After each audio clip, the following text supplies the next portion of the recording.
Allez, je me lance dans le rangement du tiroir de la mort. Regardez un à un chaque document. J'utilise pas mal de carnets différents. Bienvenue dans Consultante désorganisée, la série où je te montre les coulisses réelles de mon organisation. Je suis Léa, Nicolo, consultante en organisation, et oui, je t'assure que moi aussi je galère parfois. Alors aujourd'hui, je t'embarque chaque semaine pour te montrer comment je remets de l'ordre pour retrouver efficacité et équilibre dans mon quotidien. Allez, je me lance dans le rangement du tiroir de la mort. Je pense qu'on a tous ce tiroir où on met tout le bordel, sauf qu'au bout d'un moment ça déborde et tu retrouves pas les docs que tu cherches, enfin bref.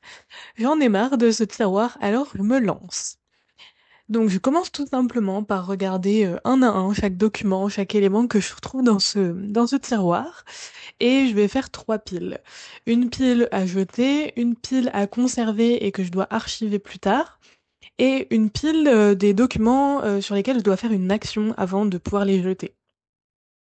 Comme tu peux le voir, je me fais aider par mon assistante Nora, qui est très impliquée dans la démarche. Une fois que c'est fait, je jette ce qu'il y a à jeter.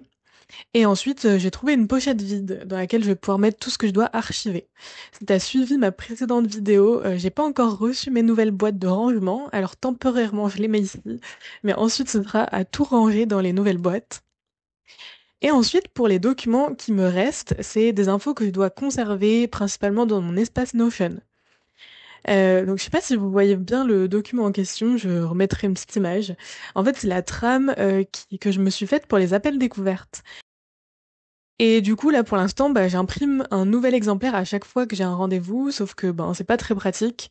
Il faudrait que je trouve une solution pour ne pas avoir besoin de réimprimer, mais je sais pas trop comment je pourrais faire, si jamais vous avez des idées. En attendant, là, j'ai pris les photos des exemplaires que j'avais complétés et je vais les reporter dans mes fiches clients sur Notion directement. Une fois que j'ai fait tout ça, c'est pas totalement terminé encore, parce que tu l'auras sûrement remarqué, mais j'utilise pas mal de carnets différents. Alors j'adore écrire, mais ensuite les infos, elles sont pas centralisées, donc c'est pas super pratique. Mais pour l'instant, c'est ce qui me convient le mieux, je préfère vraiment écrire à la main.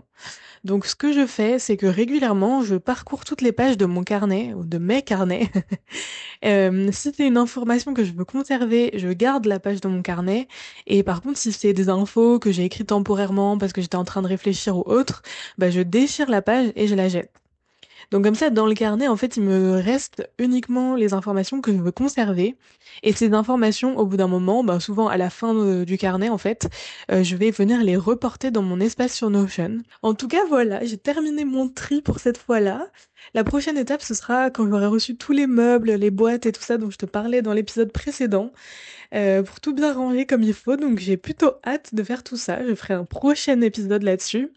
Mais en attendant, la prochaine fois, on va changer de sujet puisque je vais me concentrer sur les tâches que je repousse tout le temps, comme la compta par exemple. Du coup, on verra comment je m'améliore sur cette thématique. Allez, je te dis bonne semaine!